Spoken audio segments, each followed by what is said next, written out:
Progressives in Congress threaten to shut down the entire government over funding for the Iron Dome. And I'm not even kidding. That's actually one of the sticking points that held up the bill temporarily. It is going to the Senate right now, but that's one of the sticking points. So we'll talk just a bit about that. Haitian migrants hijack a bus and escape en route to deportation, and they also try to do the same thing with a plane. So we'll talk just a bit about what's going on with that. Boris Johnson visits the White House and takes questions from British press, while sitting next to Joe Biden, who refuses to take questions from American press. So we'll talk just a bit about what's going on with that. And a GOP operative is indicted for funneling cash from Russia in such a great amount it could have swung the election. It's going to be all this and more. Hey, do you trust the plan yet? I'm Jay Edgar, and this is Contemporary.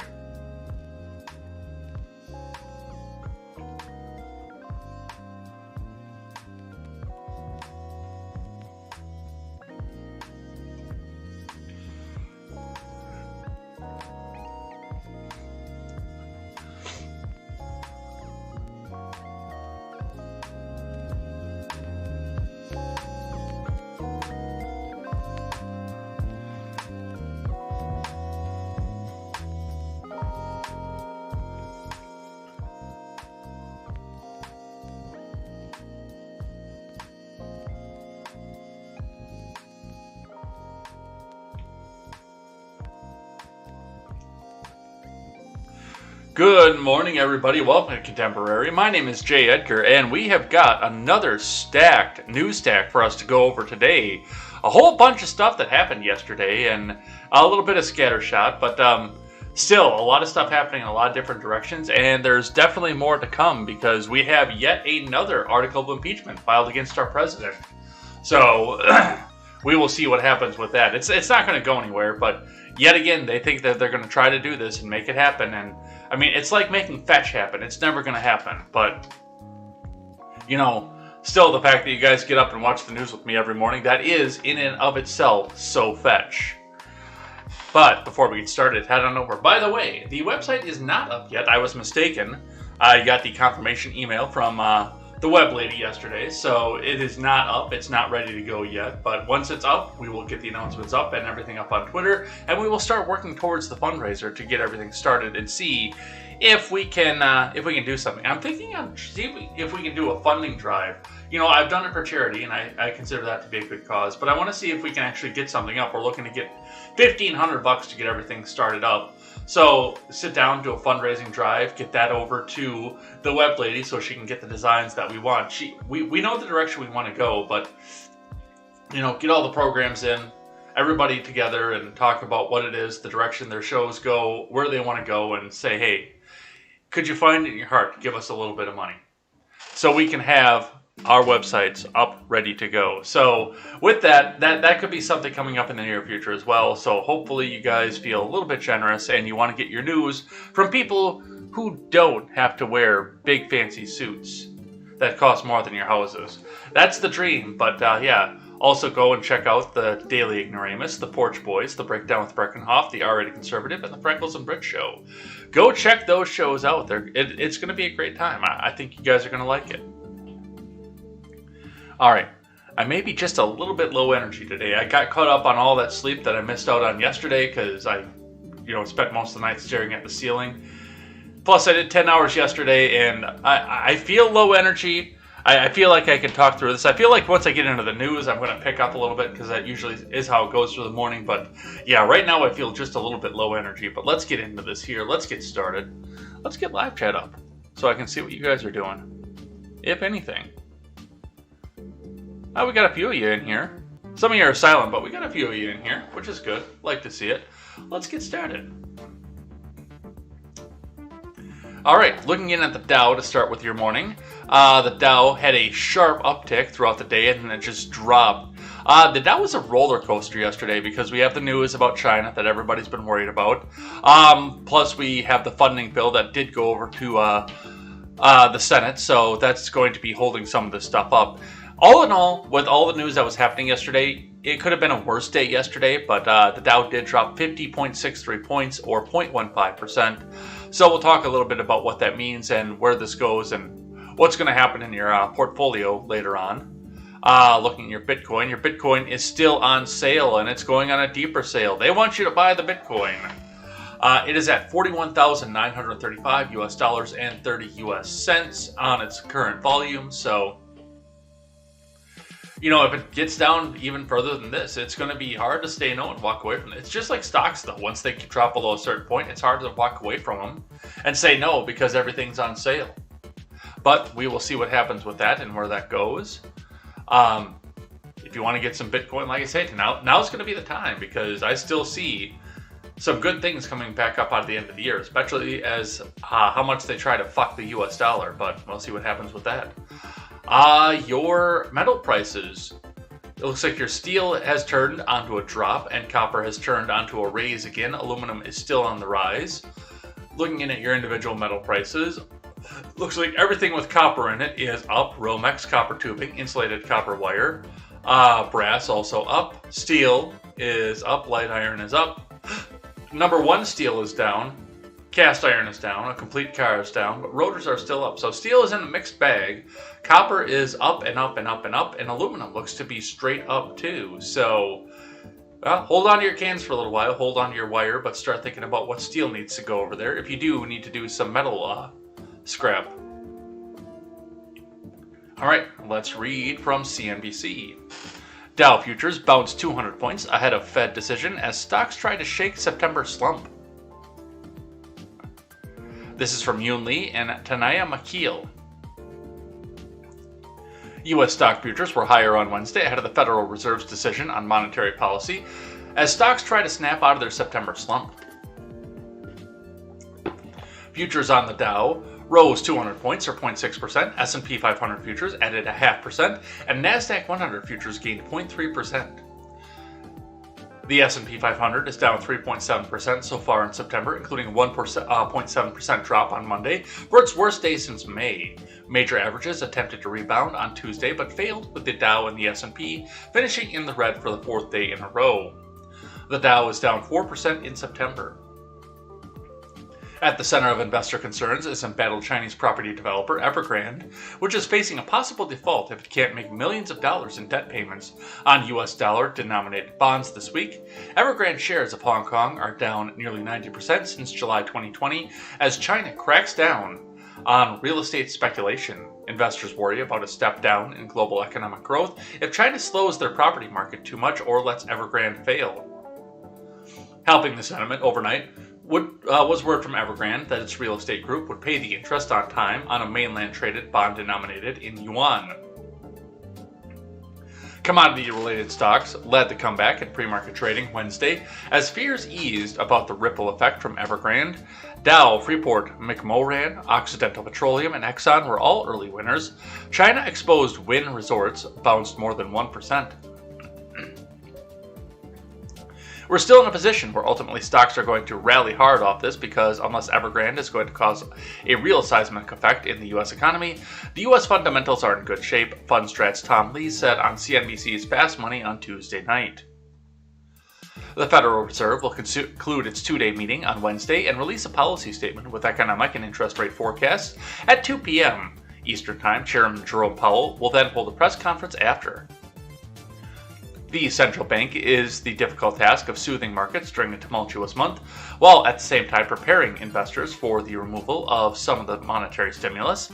Powell has previously said a tapering of the Fed's emergency $120 billion in bond buying could begin as soon as this year.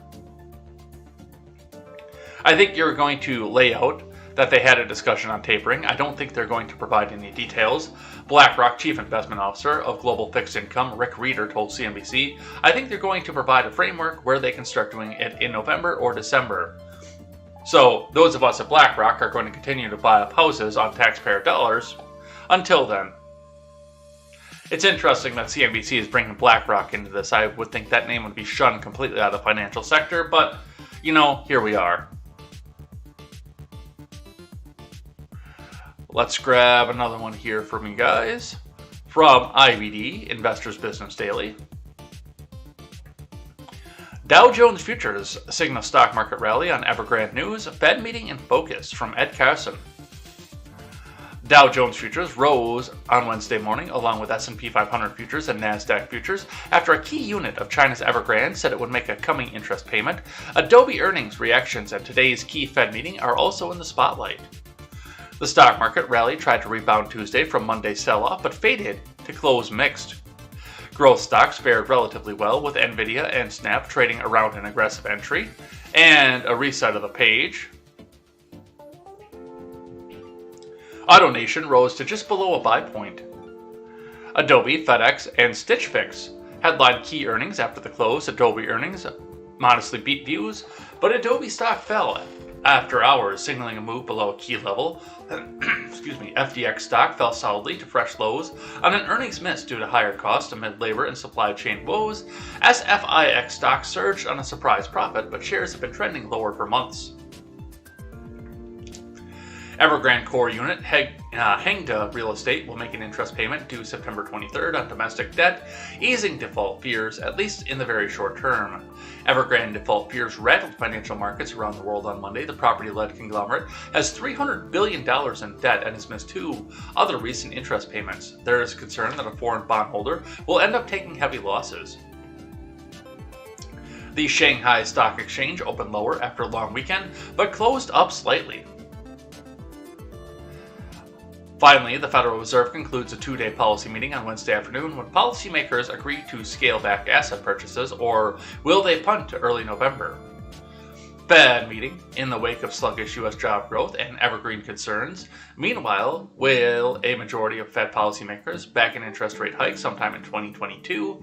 After the Fed meeting announcement at 2 p.m. Eastern Time, Federal Reserve Chairman Jerome Powell will hold a press conference at 2:30 p.m. Eastern Time. A relatively dovish Fed announcement and Powell comments could buoy the stock market rally, but the statements and the market could go the other way. In other news, the Toast IPO, priced at $40 a share, above the recently raised range of $34 to $36, that values the restaurant tech firm at more than $20 billion. Toast stock will begin trading as TOST on the New York Stock Exchange today. Although the Justice Department is leading the probe into Zoom video takeover deal for customer care software maker Five9, as Zoom's China ties raise national security concerns, that's according to the Wall Street Journal. Adobe, Nvidia, and Snap are on the IBD leaderboard. Adobe is on the IBD long-term leaders. Nvidia and AutoNation are on the IBD 50. AN stock was also Tuesday's IBD stock of the day. On the futures, Dow futures rose 0.6% versus fair value, reversing from modest losses after the Evergrande debt payment news. S&P 500 futures advanced 0.5%, and NASDAQ 100 futures climbed 0.35%. Adobe stock is a modest drag on the S&P and the NASDAQ futures. Crude oil prices, copper futures, and especially iron prices rebounded. And remember, overnight action in Dow futures and elsewhere doesn't necessarily translate into actual trading in the next regular stock market session. And look at that, there's no coronavirus news here anymore. No coronavirus! Trying to downplay that right now. Alright, let's get right back into it. And let's keep going talking about the Evergrande thing, because it's interesting that such a large Chinese real estate company can have such an effect on our stocks over here. So I was curious, and I thought that you guys would be curious too. From MarketWatch, China's Evergrande missed payments to two banks on Monday, report. China's Evergrande Group on Monday missed interest payments to at least two of its bank creditors, Bloomberg reported on Tuesday, citing people familiar with the matter. Banks had expected the payments to be missed after China's housing ministry warned that the company would be unable to pay on time, the report said, noting it was unclear whether the banks would declare Evergrande in default. Concerns about Evergrande were blamed on Monday for a sharp sell-off in global equities and other assets perceived as risky. U.S. stock index futures pointed to a rebound on Tuesday. So, short and to the point, this company missed the payments. And I know that we talked about this last week and earlier on this week when we talked about the fact that, yes, this company does have a large amount of U.S. bonds, so to cash out some of those bonds by force at some point would mean that, yes, they're going to have to look back and decide whether or not they're going to be in default and what this is going to do to their credit rating, their ability to buy more bonds, anything else like this. But yes, there is a global aspect to this, and if they do have to sell off or go into default, the way that I understand the Chinese economy, and this may be wrong, but that means that the Chinese Communist Party takes over the bond assets that they have with it, which, I mean, we can't begin to tell you why that's a bad idea, but that's where it sits right now. That's what we're looking at. That's what we're getting into. Let's grab one from Fox News on the same topic. Evergrande unit to make $35.9 million in U.S. dollars onshore coupon payment on September 23rd. Coming to Fox Business via Reuters. China Evergrande Group's main unit said on Wednesday that it would make a bond interest payment on September 23rd, offering some relief to global markets on edge over possible default by China's number 2 property developer. In a Shenzhen exchange filing, the Hengda Real Estate Group, Ltd, said the company would make a coupon payment on its Shenzhen-traded 5.8% September 2025 bond on time on Thursday. The company's payments totaled 232 million yuan, or about $35.88 million, according to Refinitiv data.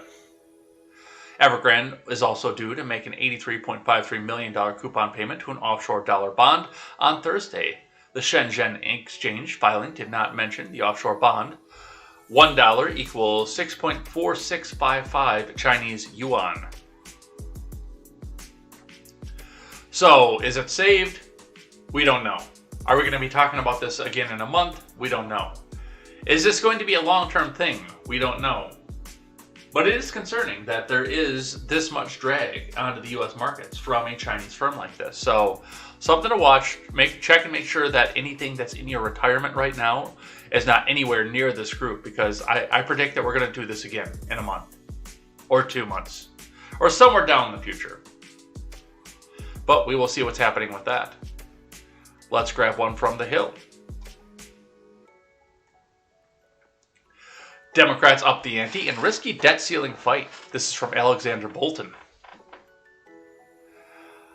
Speaker Nancy Pelosi, Senate Majority Leader Charles U. Schumer, and Senate Minority Leader Mitch McConnell are playing a risky game of chicken over the funding of the government and the raising of the nation's borrowing limit.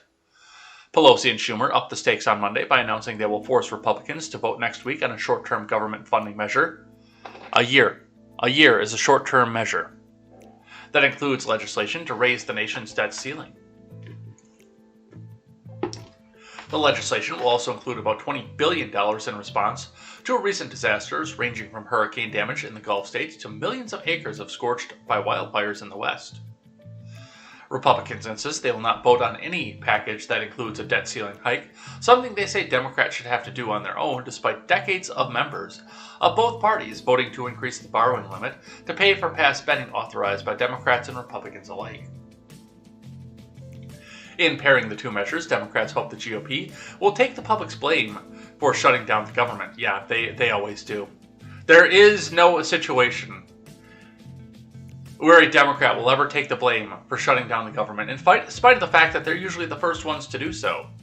Barack Obama, well, if you don't give me the omnibus that I want to sign, then I'll just shut it all down. And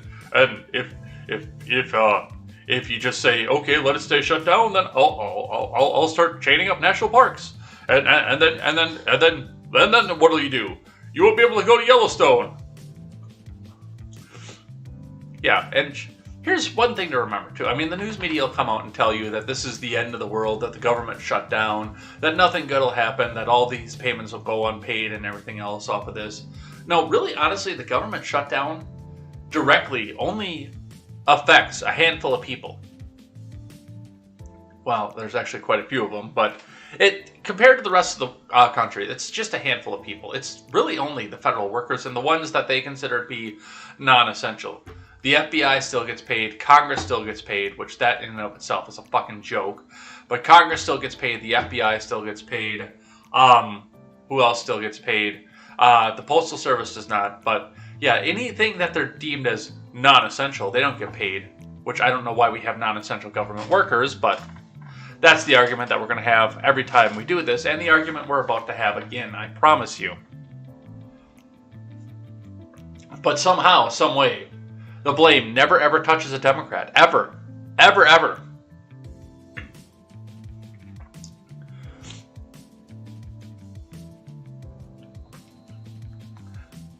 Something they say, Republicans insist they will not vote on any package that includes a debt ceiling hike.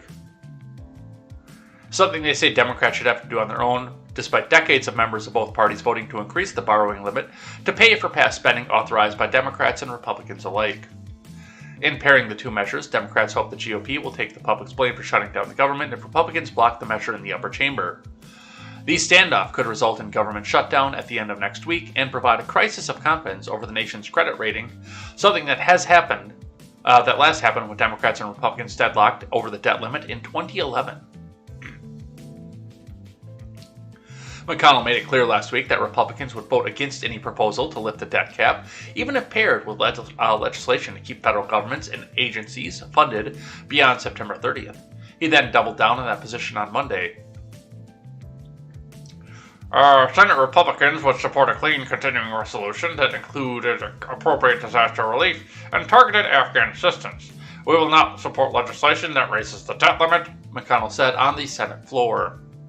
The Democrats do not want to kowtow to McConnell, who has pressed them to include a debt ceiling hike in a separate $3.5 trillion budget reconciliation package the party's preparing.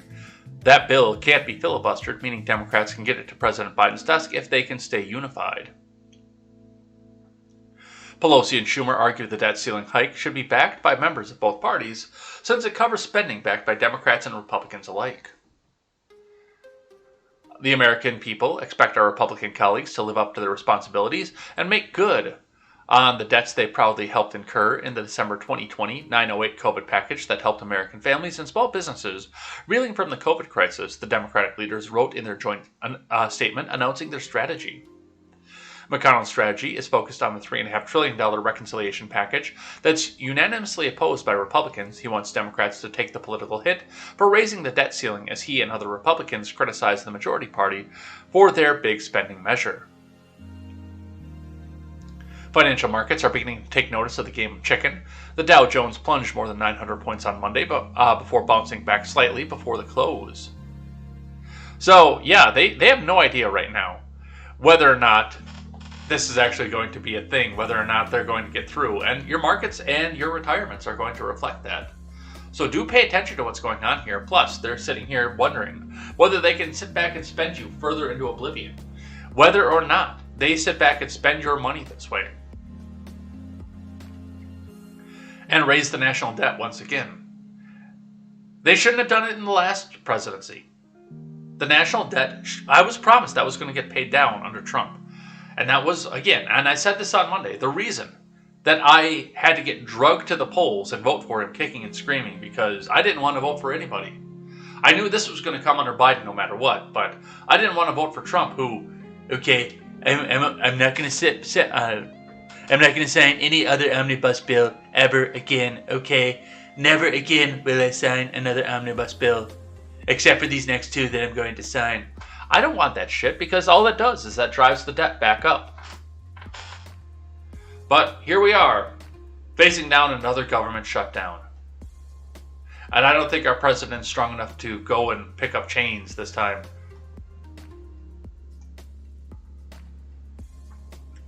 Alright, let's keep going here.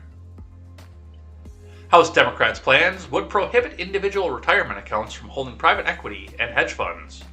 From Greg Iakursi over at CNBC.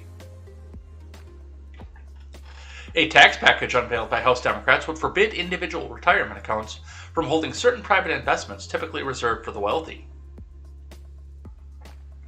While proponents think proposal would raise investor protection and reduce the use of an IRA as a tax shelter for the rich, critics think it could lead to big financial hit for some investors, some everyday savers.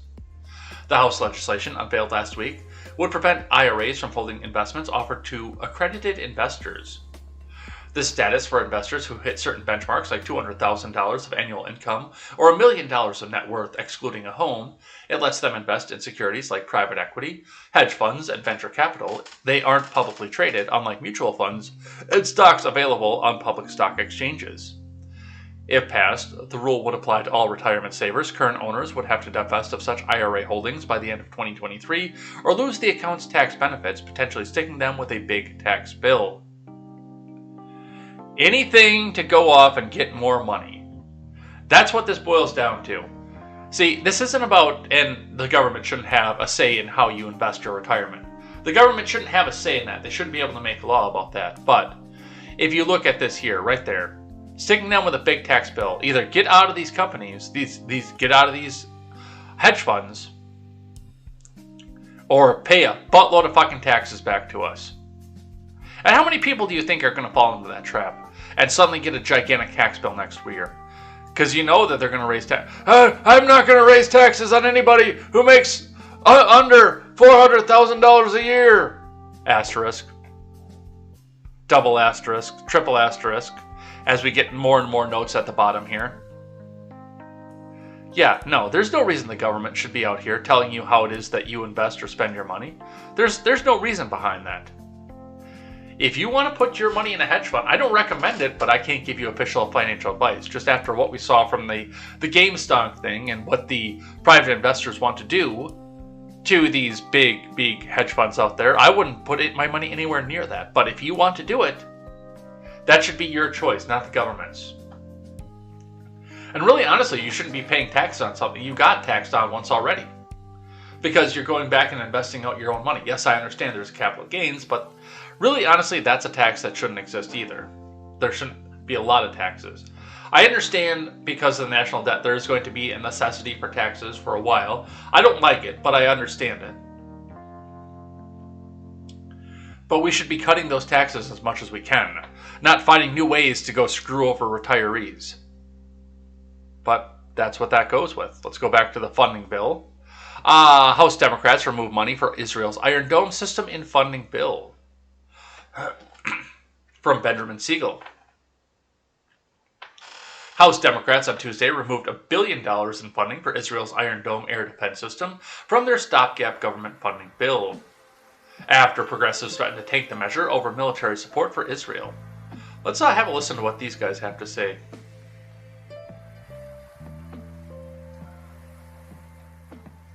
Where's my slider bar? There it is. $1.5 trillion spending proposal for pre-K, community college, green energy, and a lot more, which is all key to President Biden's agenda. The Republicans say they want no part of it, but can the Democrats bridge their own very stark differences? Here's ABC's White House correspondent Mary Alice Parks. Tonight, leading Democrats in a standoff.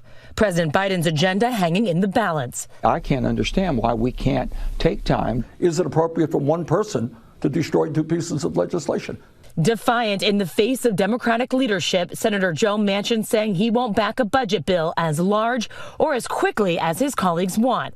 With a 50-50 Senate, Democrats cannot lose his vote. Look, Joe Manchin has the right to get his views heard. He has to sit down with all of us and we'll work it out. Democrats trying to finish a draft of their $3.5 trillion budget this week, hoping to include major new programs like universal pre-K, expanded Medicare benefits, and investments in renewable energy. Manchin's priority? Finishing the bipartisan deal for traditional infrastructure. That's the one that has the emergency. Progressives adamant they do not want one bill without the other. They happen to think that the needs of the human beings of our country, working families, the children, the elderly, the poor, are even more important. President Biden looking to lock in these bills for a needed political boost. You're likely, if you both stick to your positions, you're going to end up with nothing. That is a possibility. Nothing in the world can explain how much I hate allergy season. With a fiery passion. Let's keep going, though, talking about this.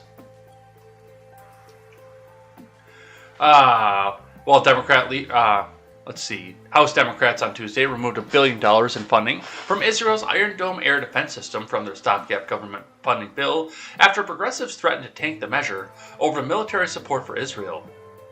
While Democratic leaders committed to approving the funding by year's end in another must-pass bill, the holdup was the latest episode in an ongoing intra-party debate over support for Israel. Republicans quickly took to social media to accuse Democrats of undermining Israel's security. They also planned a procedural vote to highlight the Democrats' divisions, which was rejected, even as they had planned to vote against the initial measures, which included Iron Dome funding. Moderate Democrats also criticized their colleagues for opposing the funds for the defensive missile system, which President Biden promised to replenish after Israel's conflict with the Palestinian militant group Hamas in May. Yeah, we'll be talking about this tweet thread in just a second. While lawmakers from both parties have supported Israel's right to defend itself unconditionally for decades, a group of Democratic lawmakers have called on the party leaders to revisit its relationship with Israel and have accused the military of human rights abuses and blasted the treatment of Palestinians. The tension has been exacerbated in recent years by the efforts of conservative Israeli leaders, most notably former Prime Minister Benjamin Netanyahu, to align closely with Republicans and former President Trump after tensions with the Obama admin over the U.S. nuclear negotiations with Iran. Still, Democratic Party leaders and Biden have been quick to demonstrate their support for Israel. House Majority Leader Steny Hoyer on Tuesday spoke to Israeli Foreign Minister Yair Lapid about Iron Dome funding debate and reiterated Democrats' commitment to passing the measure. Hoyer said the funding would be on the floor by the end of the week. So, that's an interesting way to look at this here. And, House progressives are looking for ways to boycott, divest, and sanction no matter what. And this is, they can't lose a single vote on something like this. I don't agree with the idea that we're sending all this money over to Israel. I can't believe I found something I have agreed with the progressive squad on, but here we are. I don't think we should be sending all this money over there.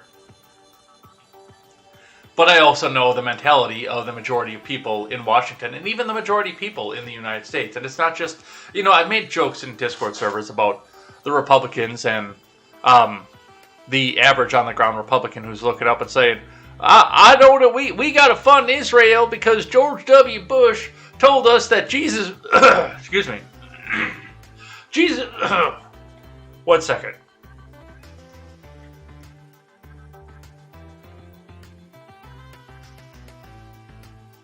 All that allergy season, man. We were doing good for a while, but yeah, we get to that point every once in a while.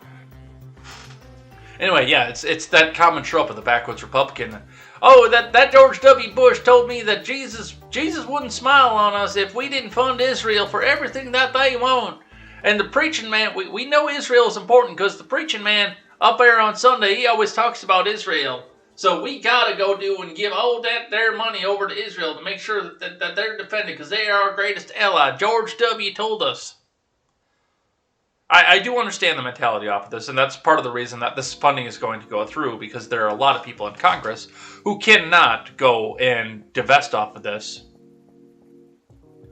without going home and facing their constituents and facing not very happy constituents. We do need to curb the foreign aid, though, like big time. It needs to be settled down. We are doing way too much foreign aid right now. Especially given the fact that we're having an argument over whether or not we have to raise the debt ceiling in this country to go out and give more foreign aid. We need to borrow money from our own people in other countries to go give money to other countries. So no, we do need to curb some of that stuff. And while, even if the Donald came in and came back and rode in on his white Pegasus and saved us all, that would be the first thing you would do, was start sending more money over to Israel. He likes Israel.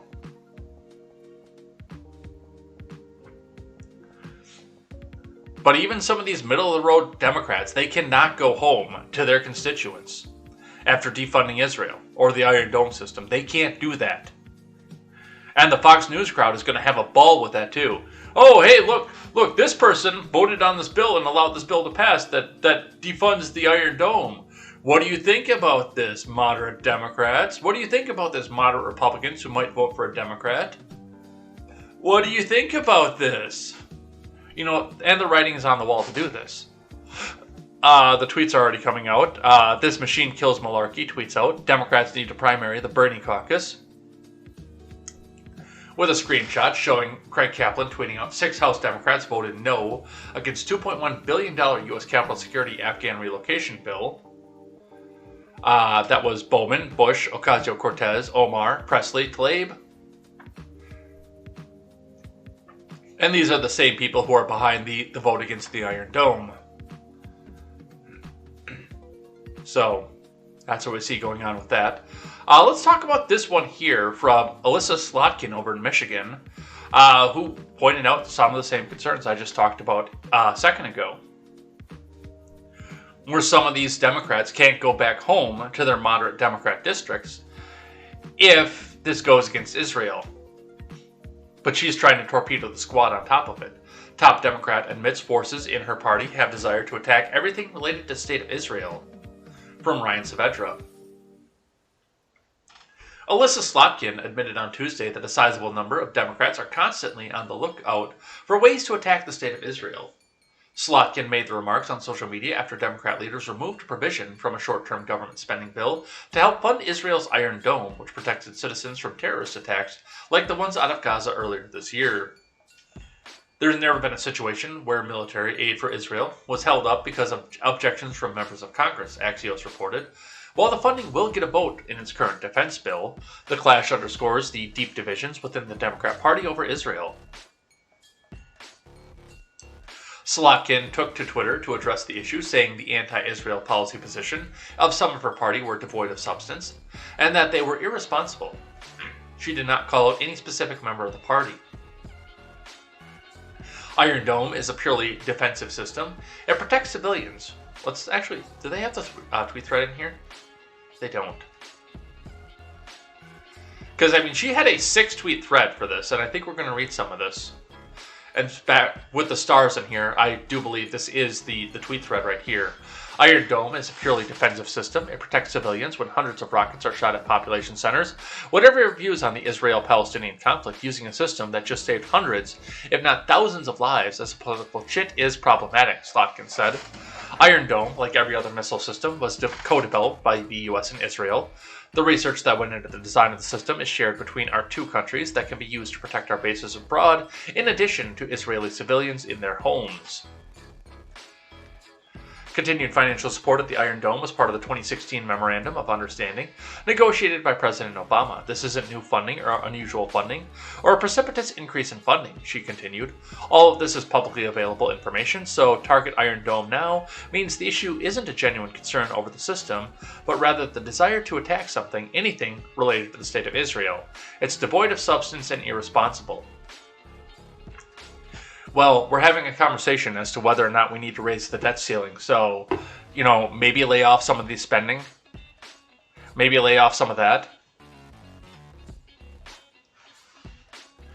Slotkin's decision to speak out at her party's growing anti-Israel policies comes after she previously refused to answer questions back in 2019 about Representatives Ilhan Omar and Rashida Tlaib should face consequences for their repeated instances of anti-Semitism. Let's listen to what this video has to say. Congressional Leadership Fund. Another day, another freshman Democrat refusing to stand up to anti-Semitic hate. Here's Slotkin refusing to say whether Ilhan Omar or Rashida Tlaib should face any consequences for their hateful remarks. Hi, Congresswoman. Yeah, so,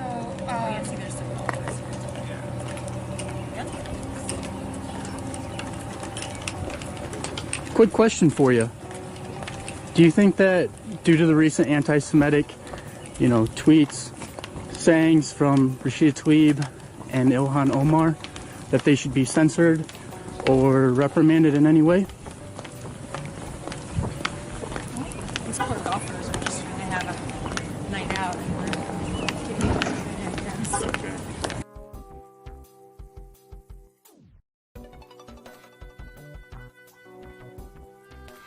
Yeah, and I understand that now. And, some of this tweet thread might have been just projection and trying to go back and walk back some of what she was doing here. But the important part of this, especially given the fact that this was made so public, is the fact that, yes, this happened, but this is also dead on arrival in the Senate.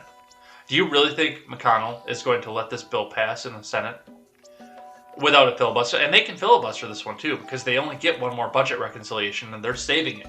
They're saving it for the big one, the $3.5 trillion human infrastructure bill. They don't want to use their budget reconciliation on this, and McConnell has said, okay, we'll get the debt ceiling thing out of there, and I'm sure he'll turn around and say, and also put funding for Israel back into this, and we'll give you the 60 votes that you need. We'll pass this almost unanimously. You can spend as much money as you want. Just get the debt ceiling hike out of there. That is something I can hear Mitch McConnell saying. So, that's where we sit on that. What else do we have? But after all this infighting in the party, they have come to a conclusion. From Politico, House sends shutdown patch debt fix to Senate demise. And yes, it is a Senate demise. From Caitlin Emma, Jennifer Schultes, and Andrew Desiderio. The House passed a fiscal rescue package on Tuesday intended to prevent a government shutdown at a month's end and a U.S. debt default in the coming weeks if only Senate Republicans would go along. Succeeding in a 220 to 211 vote, the stopgap funding bill now heads to the Senate, where GOP leaders say their ranks will sink the plan because it includes a waiver of the nation's borrowing cap. If Senate Republicans stick to their threat, the top Democrats will be forced to scrap the debt remedy or risk a federal funding lapse in less than 10 days. I can't wait till 4chan gets their hands on this bill, too, so they can come out and tell us about all the other forward funding that's in there.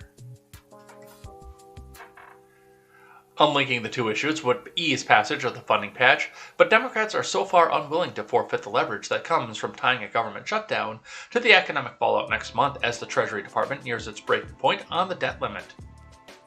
In the Senate, the package is going down like a fat guy on a seesaw, said John Kennedy this week.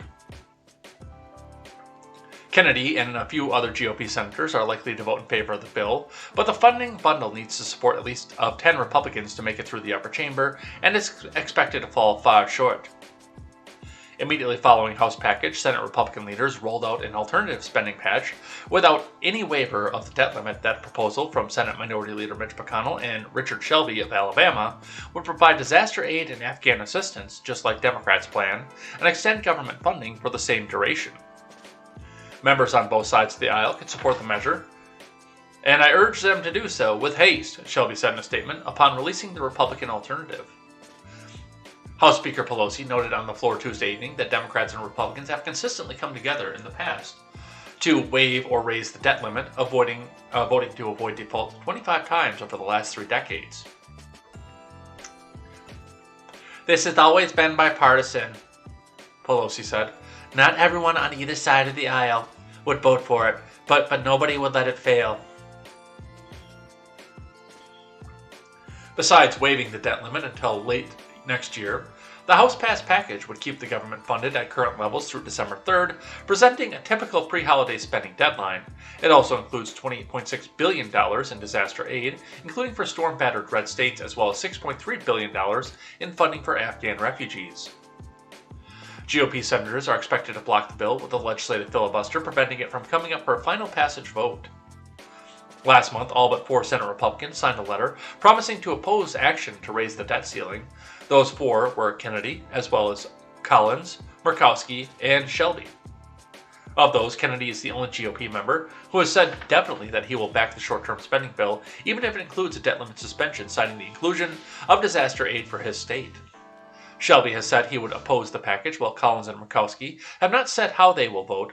Bill Cassidy, another Republican from the hurricane-battered state of Louisiana, is also undecided. So yes, of course, they're going to try to hold the people of Louisiana hostage for this. Now, meanwhile, also remembering that Biden went to New York for the hurricane aftermath, not Louisiana. For a while last week, Democrats wanted you to forget that the hurricane went through Louisiana, an evil red state. The president can't go there. But this is where they're going with it right now. And yeah, this is the other problem that I have with this. Now, we're sitting in a position, and Janet Yellen has told us that we need to either raise or suspend the debt ceiling. But they don't seem to be going for that raise option. They just seem to go for the suspension of it entirely. So yes, we could just go back and spend as much as we want, willy-nilly, and raise the debt as much as we want, willy-nilly, instead of having a concrete target of, okay, this is how much we're going to allow the debt to go, which should be 0. Really, honestly, we shouldn't be raising this anymore at all. Get your spending under control. But leave it to somebody in Washington to get the spending back up under control.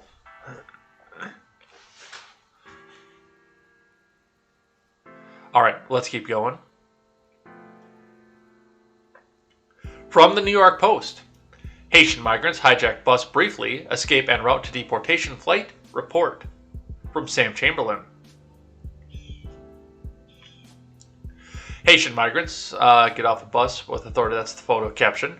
A group of Haitian migrants who were being bused to San Antonio to be flown back to their country of origin briefly took control of the vehicle Monday before making a break for it, according to the Washington Examiner.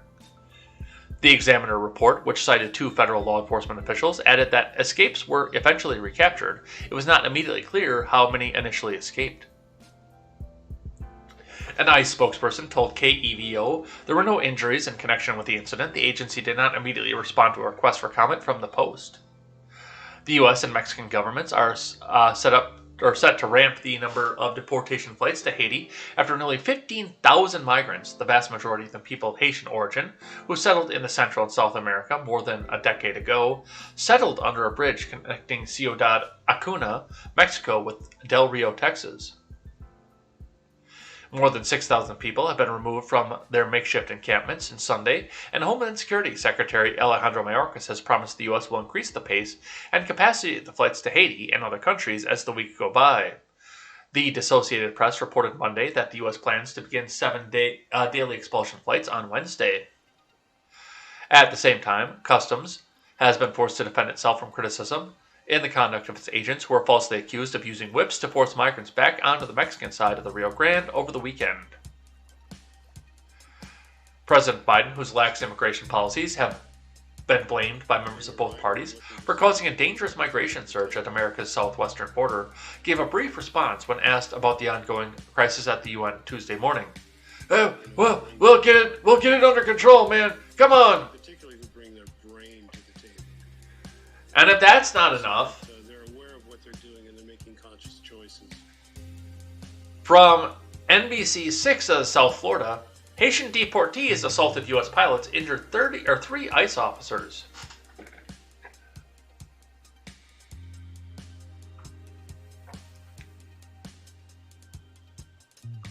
So this is from no author given. Haitians deported from the U.S. on Tuesday assaulted the pilots on board one of the flights when it arrived at Port-au-Prince and injured 3 U.S. immigration officers, according to a source familiar with internal reports of the incident. Unrest broke out shortly after the flight carrying single adult men arrived and released the men into Haitian authorities on the airport tarmac. Then, according to the source, several of the men stormed another recently arrived flight carrying families. And of course, they want us to go to NBC for this one here. But yeah, they tried to take the bus, and it looks like they succeeded temporarily. And they tried to take the plane and take that back to the U.S. I don't know how well they thought that was going to go over, but yeah, it boggles the mind the way that this administration is handling immigration, not just coming up from what's going on in the border entries and for Mexico, but then also in the deportations that they promised their constituents they weren't going to do anymore. I think this, if I remember my figures correctly, just this one incident, if they get all the Haitians out of Del Rio, will eclipse the number of deportations that happened under the Trump administration in 4 years. That's just deportations. That's not including people who have come to the border, who come over to the border and either escaped or are in the system right now. It's mind-boggling when you start to think of those numbers. Oh, I don't want this article here. I want this article somewhere else, because we're still talking about the Haitians. All right, so we're going to grab one here from Jack Posobiec, who says, Kamala Harris calls for investigation into Biden admin handling of illegal Haitian migrants. Let's have a listen to what that sounded like.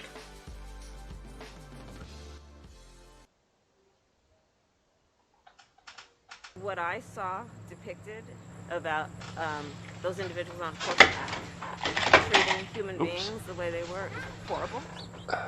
And I fully support what is happening right now, which is a thorough investigation into exactly what is going on there. But human beings should never be treated that way, and I'm deeply troubled about it. The whole point is that we have to understand Haiti. I mean, talk about a country that has just experienced so much tragedy that has been about natural disasters, and we really have to do a lot more to recognize that as a member of the Western Hemisphere, we've got to support some very basic needs that the people of Haiti have to get back up. What I saw depicted about those individuals on horseback treating human beings the way they were is horrible. And I fully support what is happening right now, which is a thorough investigation into exactly what is going on there. But human beings should never be treated that way, and I'm deeply troubled about it. The whole point is that we have to understand Haiti. I mean, talk about a country that has just experienced so much tragedy that has been about natural disasters, and we really have to do a lot more. So, I mean, the cuts with that, it's a little bit disingenuous, but also Posobiec's headline that goes with that of Harris is calling for an investigation into the Biden admin's handling of illegal Haitian immigrants. No, she just wants to go after Border Patrol off of this. I mean, it has nothing to do with Biden. And really, honestly, with the way that Posobiec worded this out, you would think, and this is actually the first time I've heard this clip as well, that it was that she was looking for an investigation into Biden himself. That's not the case.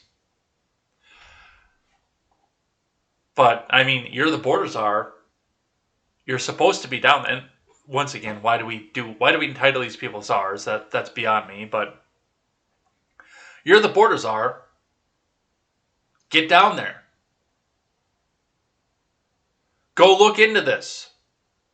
Go to the border, and not El Paso. Go to the place where this is actually happening, Del Rio. Go to Donna. Go to the big facilities that are experiencing all the problems. Don't just make a photo op in El Paso like you did the last time.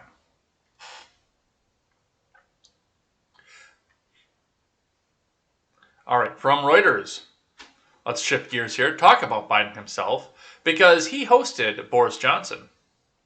Biden, UK's Johnson, talked trade and trains in White House meeting. From Jeff Mason and Trevor Honeycutt. U.S. President Joe Biden and British Prime Minister Boris Johnson on Tuesday discussed the dangers of climate change and bantered about the joys of rail travel during an Oval Office meeting aimed at underscoring the U.S.-British alliance. Johnson had once worried about his warm relationship with former President Trump would hurt relations under Biden, but the two men appeared to get on well. Biden told Johnson he looked forward to being in the UN for a UN conference on global warming later this year. "Oh, we need you there," Johnson told Biden. "Oh, we're going to be there," the president replied, "with bells on, as they say." Well, knowing this demented asshole, he's probably going to go there with bells on, with actual bells on. Beginning at the end of October, the UN COP26 climate conference in Glasgow is viewed as a critical moment for the world to halt global warming. Under Biden, the U.S. has renewed pledges to cut greenhouse gases and promised to finance projects to combat climate change.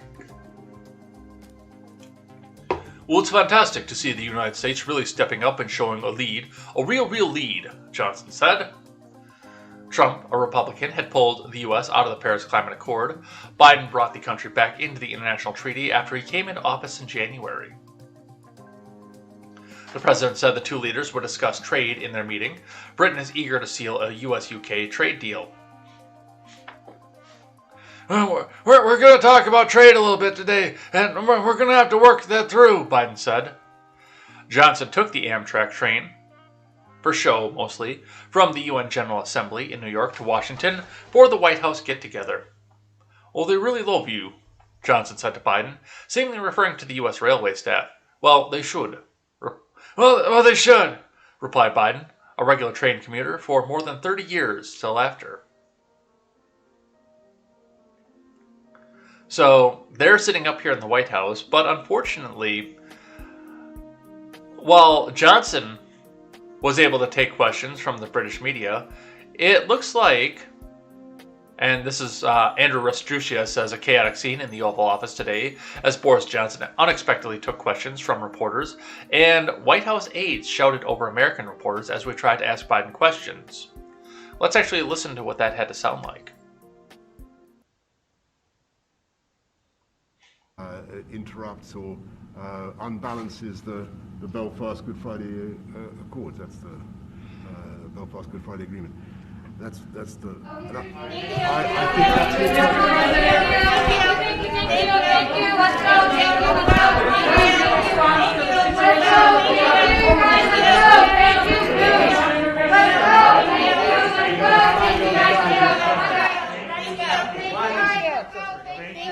Let's go. Thank you. What did he say? I have no idea. I hope the microphone got it. I know. Megan. British reporters get questions, and we don't get any. Did anyone ask? Interrupts or unbalances the Belfast Good Friday. That's actually a little bit crazy. Like, they are doing everything they can to keep this guy from sitting out and talking to the press, which, I mean, it's probably a good thing for him. But yeah, let's just watch where they come in and do this again. That's the Belfast Good Friday Agreement. That's the. I think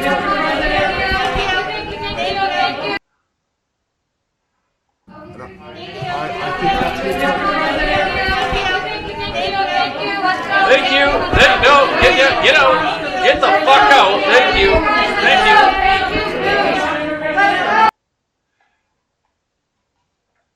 Apologize for the advanced ear aids that went along with that, but I mean, yeah, we're sitting at that point. You're in the same room together, and British press gets to come back and ask Boris Johnson about something, but as soon as the American reporters get up, oh, nope, nothing to see here. Nope, nothing to see. Because, hey, they might ask him a question about the border. They might ask him a question about Afghanistan. They might ask him a question about the upcoming shutdown. What he has to think about that. So I can understand why the White House is terrified for that, but I mean, we don't have a leader here. At what point is this leadership?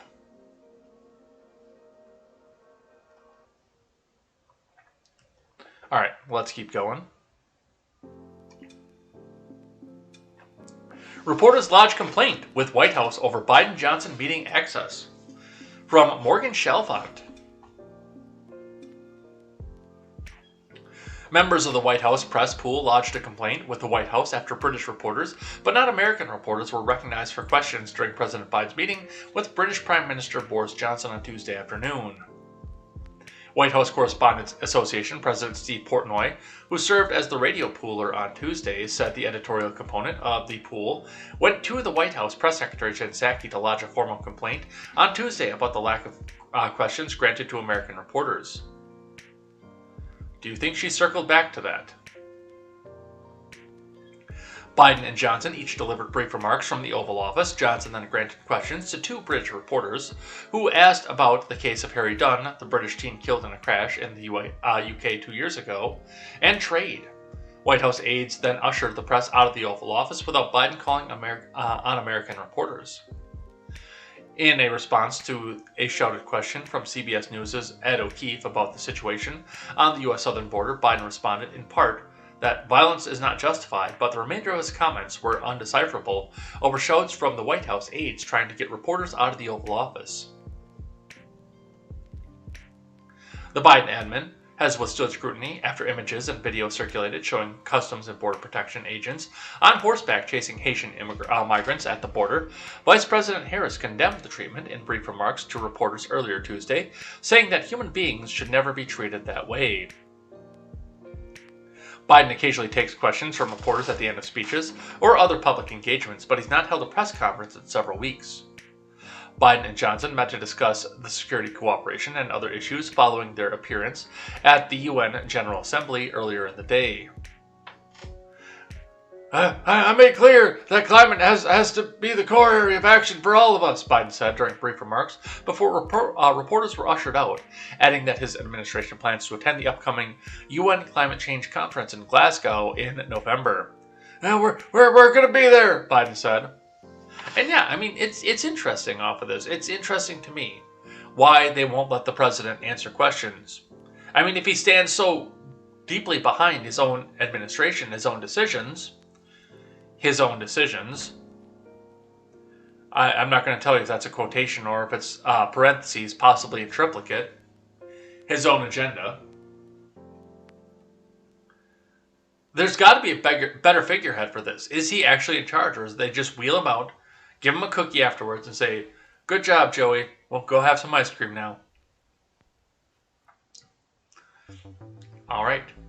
Not capable of being commander-in-chief. GOP reps introduce articles of impeachment against Biden, from Tim Pierce. Yeah, this is going to be a perennial thing. Like, once a month, you're going to see something like this. It's not going to go anywhere, but it's going to go like this once a month. Representative Bob Gibbs introduced 3 articles of impeachment against Joe Biden on Tuesday, citing his handling of Afghanistan immigration and the now defunct federal eviction moratorium. "I take this seriously. I don't think it's haphazard. I'm not trying to get media attention for myself," Gibbs told the Washington Examiner, which first reported the impeachment push. "He's done so much damage in the country in the last 9 months, or less than 9 months rather, which is really scary. He's not capable of being commander-in-chief, and that's obvious by the actions since day one, when he took the presidency back in January," he said. "Maybe something like this makes the White House think twice before they do some of this nonsense."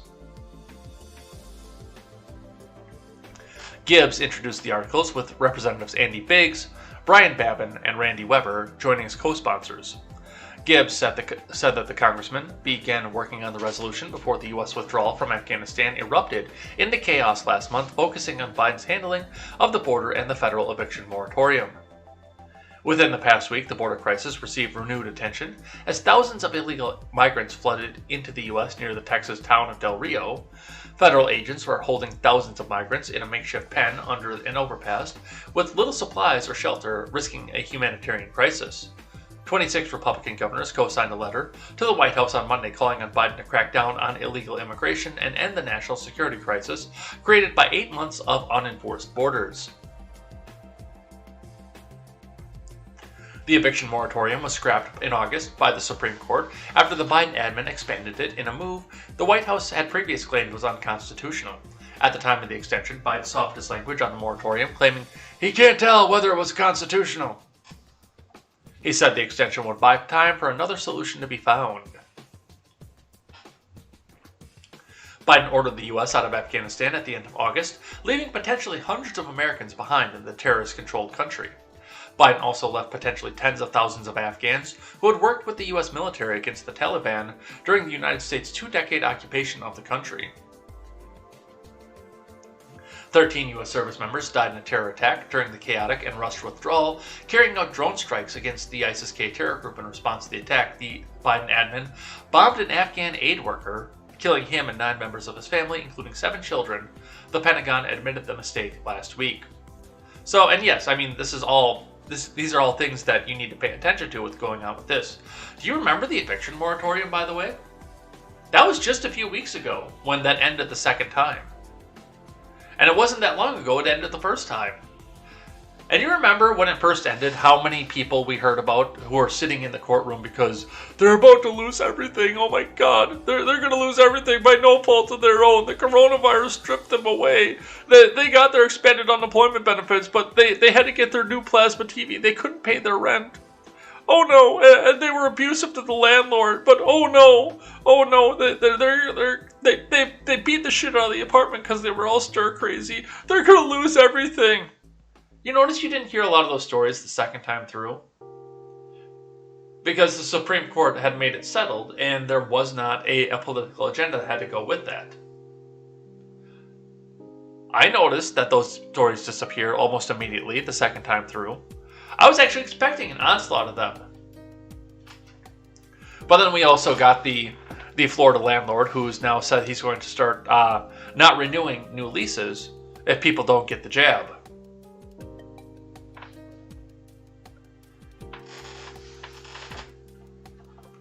But, yeah, I mean, once again, it's a perennial thing. It's never going to clear the House, first and foremost.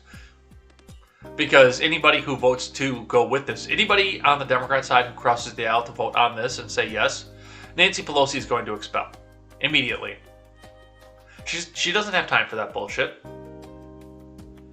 And then even there, it's not going to get to the 63 votes to pass in the Senate. Or 66 votes, rather, to pass in the Senate. This is not going to happen. This is mostly a symbolic move. But, there we go. Let's talk about the commie coup. Half of vaccinated Americans say they might not celebrate the holidays with their unvaccinated family and friends. From Phil Shiver. As the summer season draws to a close, many Americans are looking forward to bringing in the holidays with loved ones, especially since last year at this time, lockdowns and health restrictions often made such gatherings difficult. Yet sadly for many, that pandemic-driven isolation may be spurred on for another holiday season, as COVID vaccination status weighs heavy on the minds of the American populace.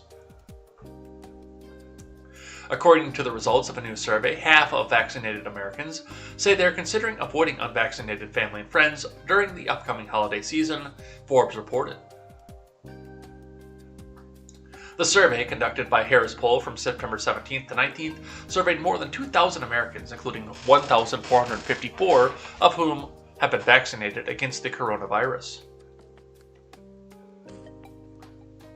Of those vaccinated individuals, 50% reported being either extremely or considerably hesitant to spend the holidays with unvaccinated family members and friends, while just 38% said they are not hesitant about doing so.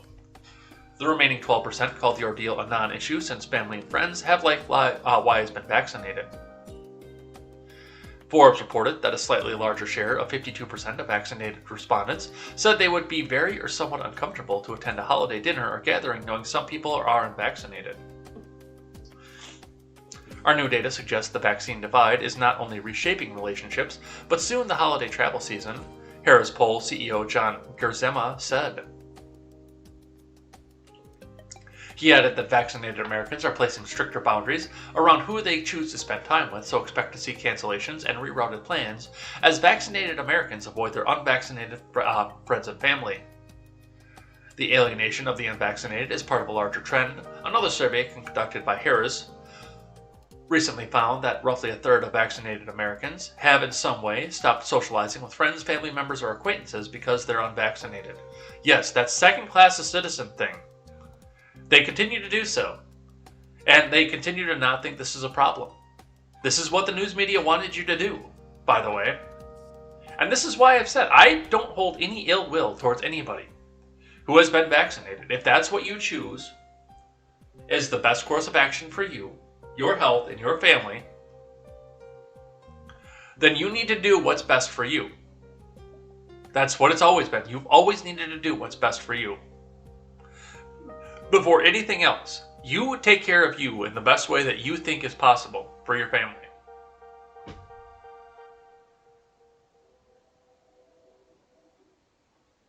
But don't make me go back and do this. And yeah, we're sitting at this point where, the next thing we do is, the collaborators come out here and say, hey, look bust down that door. There are the unvaccinated. Go get the unvaccinated. This whole second-class citizen thing never ends well in history. And I don't understand where people don't see that.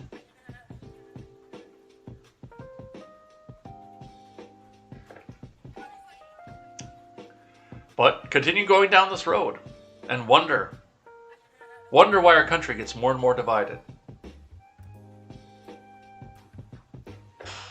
Let's see. Parents in uproar over PBC school board member and commissioners unmasked. From Joel Malkin. Some parents are upset after photos of a Palm Beach County commissioner and school board member partying with no masks on showed up on social media. Vice Mayor Robert Weinroth posted the pictures to his Facebook page. In close proximity, that's not 6 feet between them. No masks. School board member Alexandra Ayala is seen, along with Ryan Roth and other members of the county commission, shoulder to shoulder with no face coverings at a business development board gala at Breakers Palm Beach Resort Saturday night. I'm upset that they chose not to wear a mask when they're imposing masks on other people. Children are forced to wear masks to go into public libraries. We're forced to wear them to go into government buildings, to attend a public meeting. Josie Makahovic calls it hypocritical, and Ashley Labette, a longtime teacher with the school districts, wants to know the rules to cover up are being enforced with her and her kids, but not for those creating the policies. I was told I could resign. I was told that I could be written up for non-compliance, or I could work virtual. None of those are options for me, and they're not socially distancing, and they're sharing drinks, and they're sharing food, and they're having buffets. There's another picture there for you.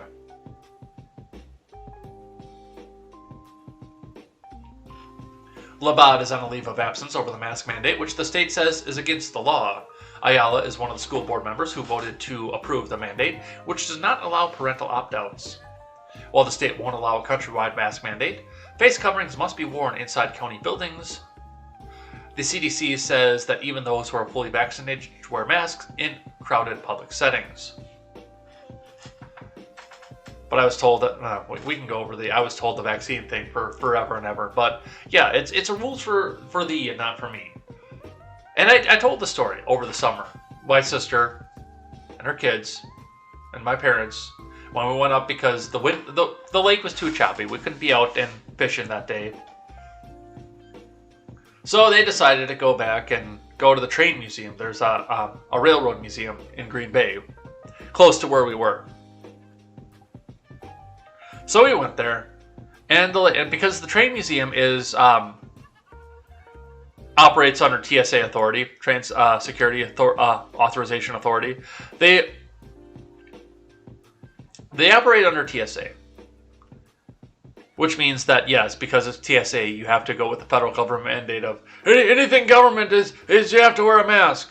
So we go in there, we see the mask signs everywhere, but we see the no concealed weapons signs too everywhere, but we won't talk about that. But we go in there, no masks on, because, there's nobody in the place either. No masks on, no nothing. We go in, we see the girl behind the counter who you go to pay for everything. She's sitting there, leaned back, feet up on the desk, no mask on, playing, I think she was playing Tetris on her phone. Because I could hear that kind of Russian background going on. But, she's playing on her phone, leaned back, no mask on. And as soon as she sees us walk up, we were right on top of the counter too, before she even saw us or acknowledged that there was anybody in the building. She didn't even hear us walk up.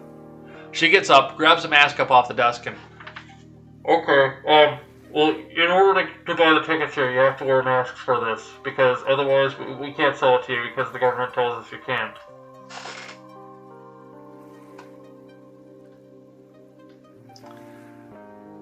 In spite of the fact that she was just sitting there with no mask on 30 seconds before. No, you're not even supposed to be in the building without one. And we see more of this here, with that. These people are out here and they make the rules for you, but they go out to these big expensive galas and they don't do the same thing.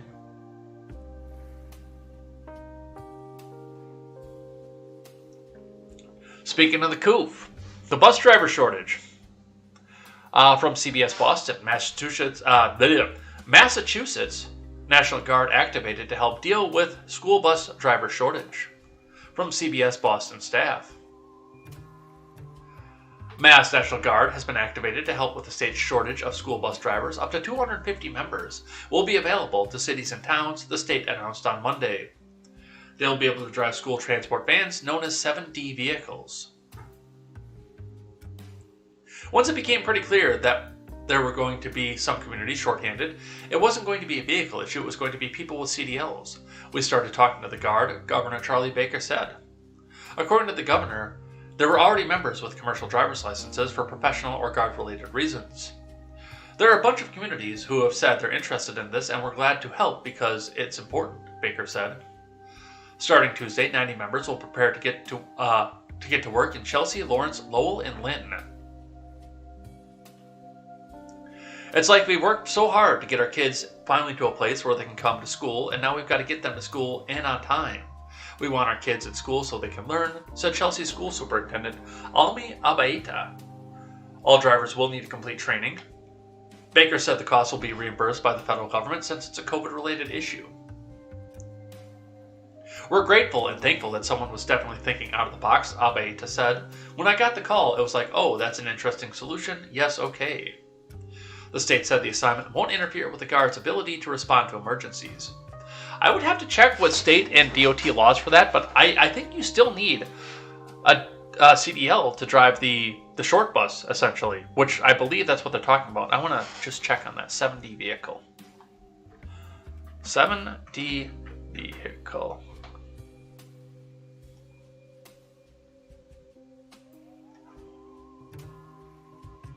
Okay, no, that's not what I was thinking of. I thought that you still needed a CDL to drive this kind of vehicle too, but like a 7D vehicle it's like this. Where was I? This one. That's where we're at. So it's like this. It's a conversion van or something like that without a bus back on it. I thought it was the ones where it was a cutaway van and then they put the bus body in the back, which I believe you still need a CDL for because of the amount of passengers that are in there. It's not necessarily for the air brakes because the E450 van with the bus body on the back of it is still juice braked, and it's not for the size and the weight because it falls under the weight. It's for the number of people inside of it.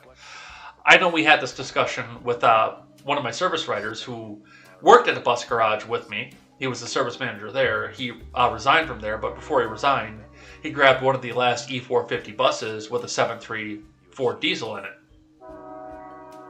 He got one of the last ones for there because he and his wife, they both had 3 kids from their previous marriages, and then they had 2 more together on top of that. So they had like 8 kids. So they went out and they got this bus, this van bus, but they took enough seats out of it so it doesn't qualify as a bus, so they didn't need the transport license for it, because you do need a separate license to transport kids.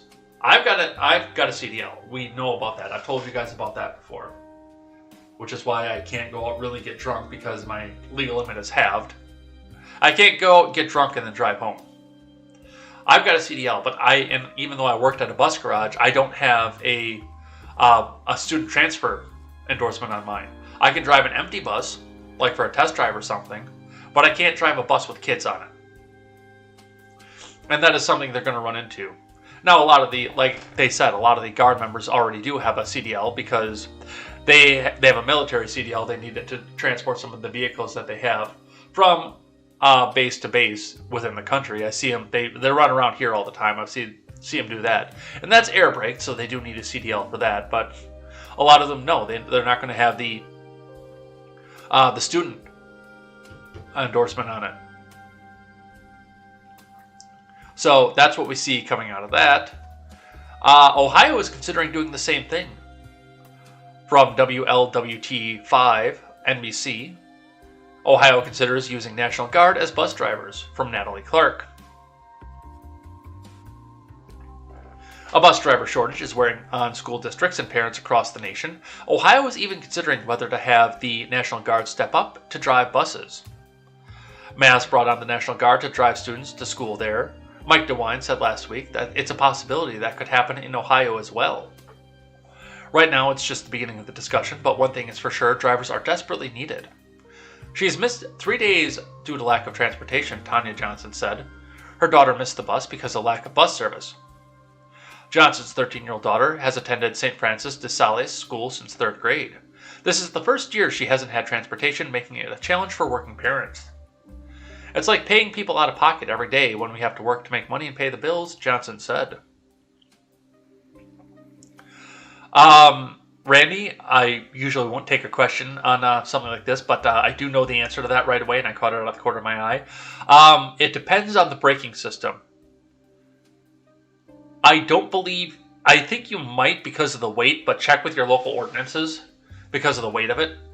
But I know they get around it on RVs. I think there is an exemption for RVs. So you might not need one for that.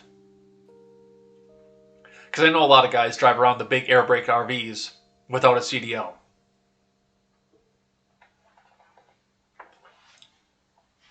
So check with your local ordinances.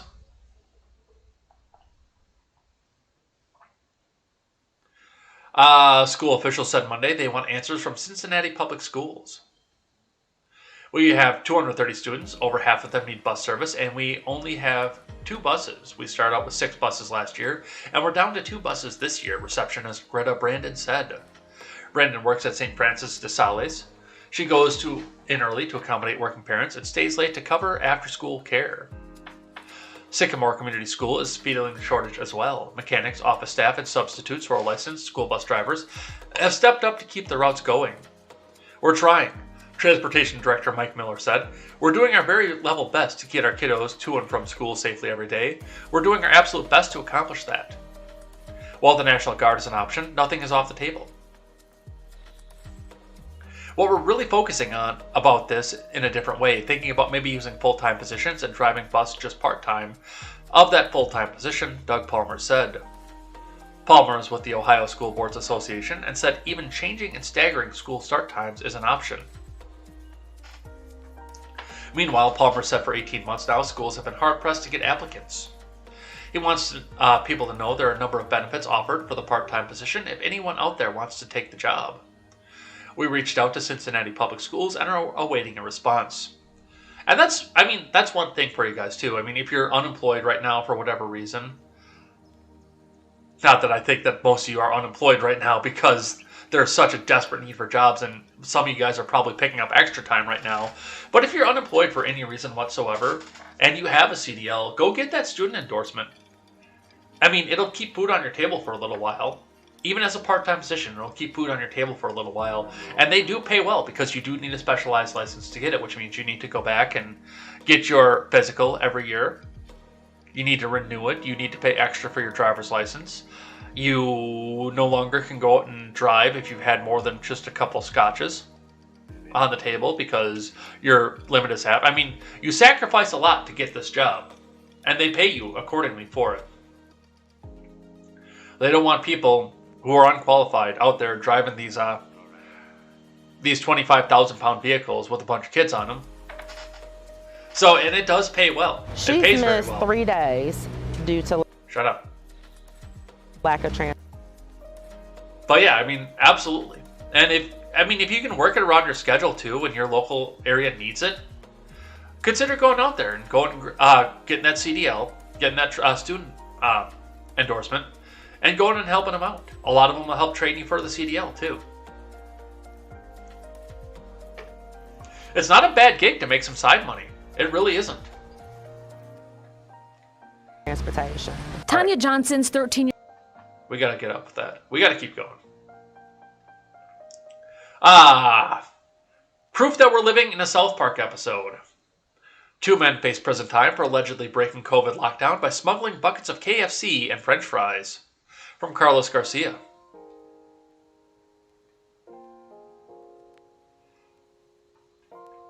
Two men are facing prison time for allegedly smuggling buckets of Kentucky Fried Chicken, coleslaw, and French fries into a city in New Zealand under coronavirus lockdown.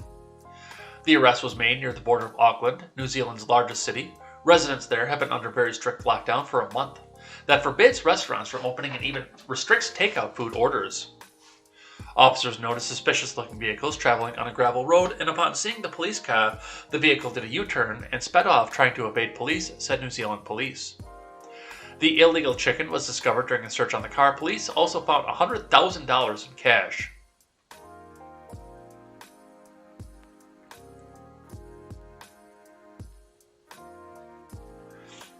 A photograph of the illicit fast food on a police car shows 3 buckets of chicken and 10 cups of coleslaw. The 2 men, aged 23 and 30, could face up to 6 months in prison or a fine of $4,000 for violating the COVID-19 Public Health Response Act. Police described the pair as gang associates and said they would face charges for violating the public health order and could face additional charges as well. 86 people in Auckland have been charged with a total of 90 offenses related to the health order, according to One News New Zealand In one case, a man was arrested for crossing the border in order to buy McDonald's fast food and posting a video of his crime to TikTok. Why? Why are we at this position? Why are we here? Is it because governments have too much power? Why are we in a position where people aren't smuggling cocaine, they're not smuggling weed, they're not smuggling heroin, they're smuggling KFC? How did we get here? Yeah, Leibt has got it. I have a chicken wing. I have KFC mashed potatoes in my van. How? How did we get here? And how do we fix this? Other than saying no, because we do need to do that. Alright, this one was left in the Discord by Leibt. And the only reason I included it, because I don't think this is really a general interest story for most of the country. The only reason I included it is because I want that 1911. In the worst way, I want that 1911. I want that to be mine. I don't care about any of the rest of the, well, maybe the ammo too, because, I mean, we all need more ammo, but I want that 1911. That is beautiful. Officers seize gold-plated pistol, nearly $44,000 in cash, and 2 kilos of cocaine after routine traffic stop. Keep your cocaine. I don't want that. I just want your 1911. A routine traffic stop ultimately resulted in the seizure of a gold-plated pistol, nearly $44,000 in cash, 2 kilos of cocaine, and a rifle, Port Arthur authorities said in a Friday release. At approximately 9:18 a.m. Thursday, an officer with the Port Arthur Police Department observed a driver speeding and conducted a traffic stop in the 2000 block of Woodworth Boulevard. The officer noticed that the driver appeared more nervous after receiving verbal consent to search the vehicle. The officer found a kilo of a white powdery substance, which was later confirmed to be cocaine, authorities said in a release. How did he confirm it was cocaine? Oh, I know. The suspect, who authorities identified as 29-year-old Humberto Anteverde of Bridge City, was arrested on a drug charge, the manufacture and delivery of a controlled substance, and transported to Jefferson County Correctional Facility.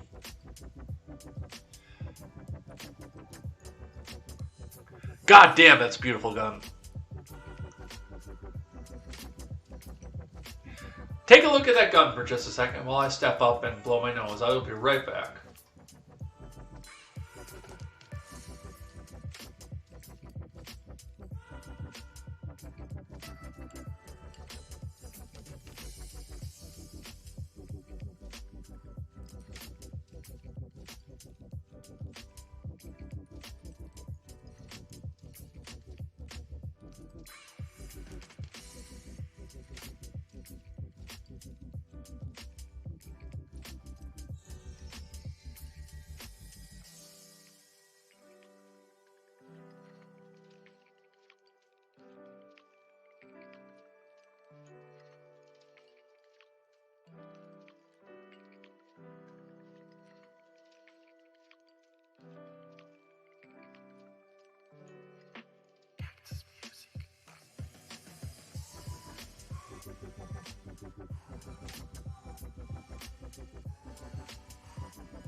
Motherfucker. I turned my camera back on. I didn't turn my microphone back on. So yeah, we got to go right back over this entire thing. I also think it's kind of suspicious, by the way, that I forgot to turn my audio back on, and then got up and immediately went to go blow my nose after I pantomimed ripping a great big fucking line of Coke. So now I got to read this whole article again, which is fine because it was funny the first time, and we'll go back and do it again. Motherfucker. Texas mother interrupts school board meeting to discuss anal sex. From Jack Morfitt. Anal sex became the surprise agenda item at a school board meeting in Texas after a mother chastised educators for stocking a sexually explicit book in school libraries. Wednesday's dreary Lake Travis Independent School District board meeting about its finances and coronavirus response took a shocking turn when incensed local mother Cara Bell took to the lectern to read a racy excerpt from a book found on middle school shelves.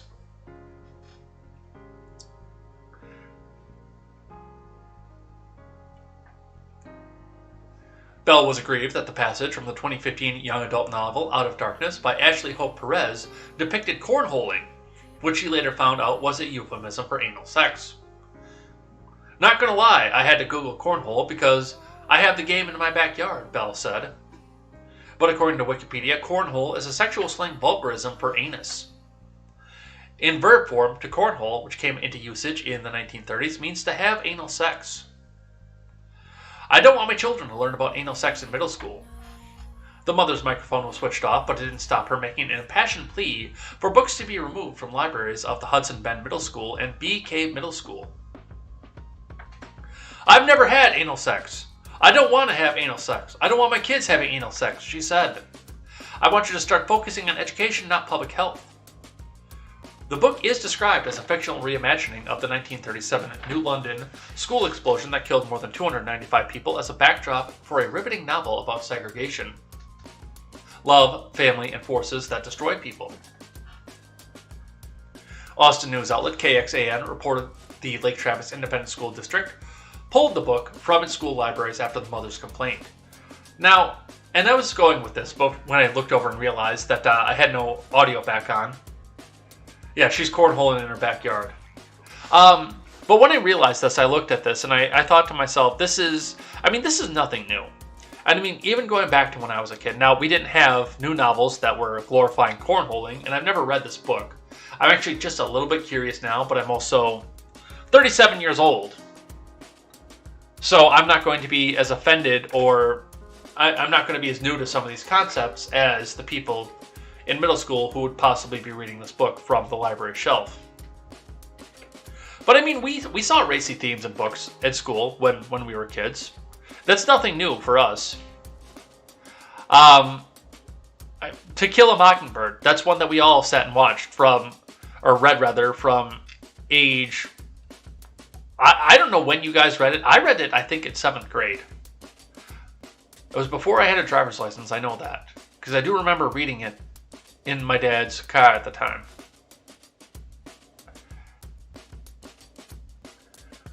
Which means that it would have been in middle school because he bought the pickup truck the same year I started high school. Okay, so yeah, that gives us a timeline at least. But I mean, To Kill a Mockingbird, we joked around about it, discussing it, but you know, the joke was, okay, Scout is going off to her father and pleading with him, no, I don't want to fuck my brother. And we figured that out with the vague themes in the book like this in 7th grade. It's not like we didn't know what was going on, but on top of the other side of it, I mean, it's still middle school.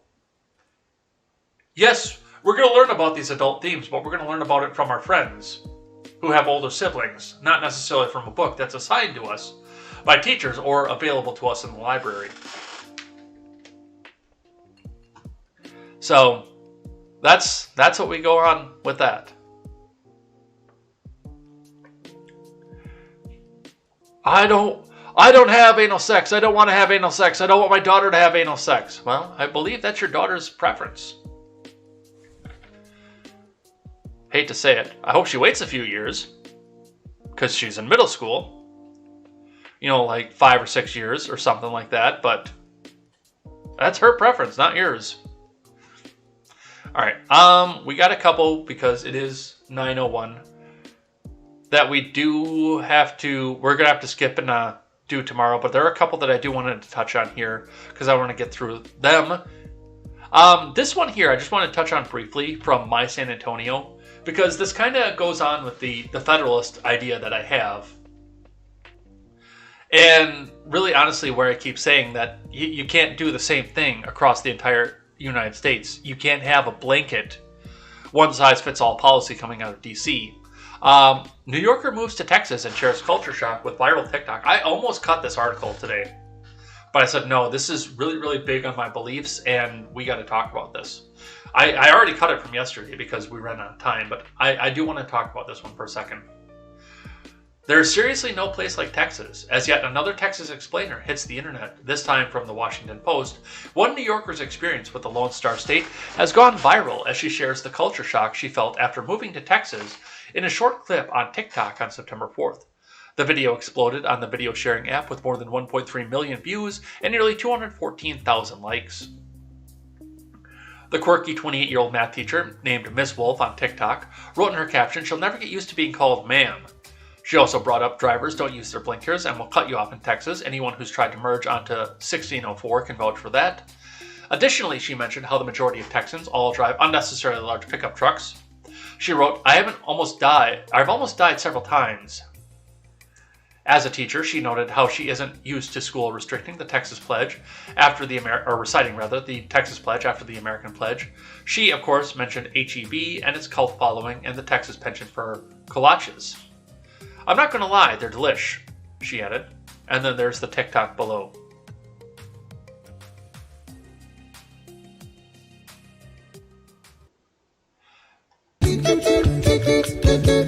Culture shock is born and raised New Yorker moving to Texas. People don't use blinkers, cut you off, and all drive unnecessarily large pickup trucks. I've almost died several times. They say the Texas Pledge after the American Pledge in school. Kolaches, a bun with anything inside, not gonna lie, they're delish. The HEB grocery store has a cult following.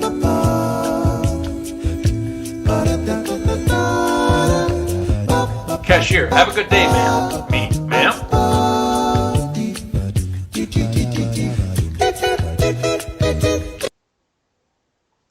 And, I mean, that's understandable to a point, too. And, you know, having lived in two very, very different places, and not as a tourist, by the way, either. I stayed for 2 years and experienced the culture in Massachusetts, being a country Wisconsin boy for my entire life. That's all I knew was the country in Wisconsin. Well, I did live in Kenosha prior to that, which is a culture shock in and of itself. But having lived in Massachusetts, it's just an entirely different culture. It's entirely different. And, I mean, you think they're driving bad in Texas. Jesus Christ, go to Massachusetts. But that's the reason why it doesn't work. To have everything fit one size fits all from the federal government. Because these communities around the country have completely different needs across the country. What works in Wisconsin doesn't work in New York. What works in Montana doesn't work in California. What works in Arizona doesn't work in Delaware. What works in Florida doesn't work anywhere else. Barely works in Florida. That's why they have so many Florida men. But, yeah, that's something to pay attention to. And, yeah, I mean, I love the fact that people are actually migrating and experiencing some of this, too. So they understand the fact that what is good for New York isn't good for Alabama or Georgia or Louisiana. I appreciate that very much. I'm happy to see it. All right, and the last one I wanted to touch on here was just a little bit of culture shock as well. Ted tweets out, "Women want to buy modest dresses inspired by early 1900s peasant clothes. Target meets demand. Hose enraged, more at 11. Because Carrie, Minnesota tweets out, "Am I the only person who's completely weirded out by this trend in clothing?" No, I think we've come to a full modesty kind of thing. And on top of it, I mean, we're spending more time at home right now because so many of us are working from home. I'm not working from home, obviously. I wish I could be, because you'd have a better website already. If I could work from home, you would definitely already have a better website for that. But yeah, this looks more like loungewear than an actual going out to the town dress. Now, could it be used for both? Yes. And yes, there is a cottagecore movement that's going on in our country, and a modesty movement that's going on in our country. The jeans are getting higher, the shorts are getting longer, the shirts are getting less revealing. And some of this is because some of these people under the lockdowns put on a little bit of weight, I'm not going to lie, but it does seem more like we're covering up more off of this. So this could be the next thing. And hey, we could start seeing the trad wife thing come back. I don't know if that's a possibility or not, but we could start seeing it. It's absolutely there. All right, and that is it for the news for the day. We'll catch up with these other 4 tomorrow, including some Petito news. Refund the police, that's a funny one. Katie Hill is back in the news, so we'll talk about that tomorrow. But let's do something I'm thankful for and head out of here for the day. So, thing I'm thankful for today, thing that restores my faith in humanity. I am thankful for the ideas of the Liberty Movement. That's what I'm thankful for right now. I reached out and I had my phone call with Bobby Joe Monday. She sent the recap of the email. That's why I said at the top of the show, the website isn't there yet. I've seen the domains. I've seen the domains that we want. I just need to come out and get the cash sent out, I think, at this point so that we can get the ball rolling. But we're looking at a fairly significant amount of money, I think, for this whole thing. Well, significant for somebody like me. I'm sure that some of you people who live in New York, where everything is ridiculously expensive, would look at this and say, "Oh, that's paltry change." Here, that's like the nickel that I dug out of my wallet. We are looking at like $1,500 to get this whole thing started. $1,500 to $1,800. I want to see if we can get to $2,000, so we can incur some extra expenses and possibly get some other projects on way for this. But to just get the baseline site where we have the news articles, the submission form for that, and the section for the video shows to show up. That's all going to be probably sitting around, $1,200 to $1,500. But I want to get there because then we've got some extra money sitting in the bank. And so I'm going to start a GoFundMe once the website is up. Once you guys know what the website is, you'll know it's there. And then that's the big thing, is news by the people for the people. And there's an appreciation for that. Bobby Joe says she can come out and promote it. Britt's talked about promoting it. I hope the rest of you guys can come out and promote it too. But we might even have a fundraiser event, a live stream fundraiser event to get, all the people who are going to be on the network on there, explain what their shows are, what they're going to do, get their message out there and see if we can get some more of that money coming in. But I am thankful for the movement that has come together and said, okay, let's build a better news site by people who don't wear 7-figure suits. Let's build something better for the American people, for the people who have had to buy ramen just so they eat something for the week. Let's make a news site for these people, and that's what I'm fairly excited for. That's what I want to see. That's where I want to go with this, and I think that you guys will reach into your pocket, maybe throw a buck or two at it to see, hey, let's see if we can't get this started, and then help us support great creators as well. I really want to see where this goes, and I'm happy to see it, and I'm thankful for it as well. So, news to come on that. Let's get out of here for the day. Let's change up the track, and let's go.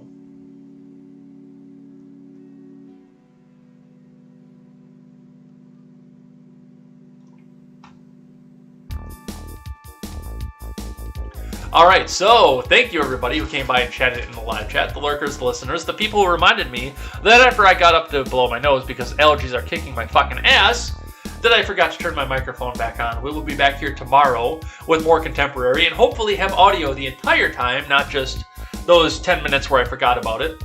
May I call about my bad. Otherwise, come back and join us tomorrow morning for more contemporary, and come join me as I listen to the Daily Ignoramus before I have to go to work. Definitely looking forward to that. We will see you guys tomorrow for that. Until then, I am Jay Edgar, and this is Contemporary. Take care.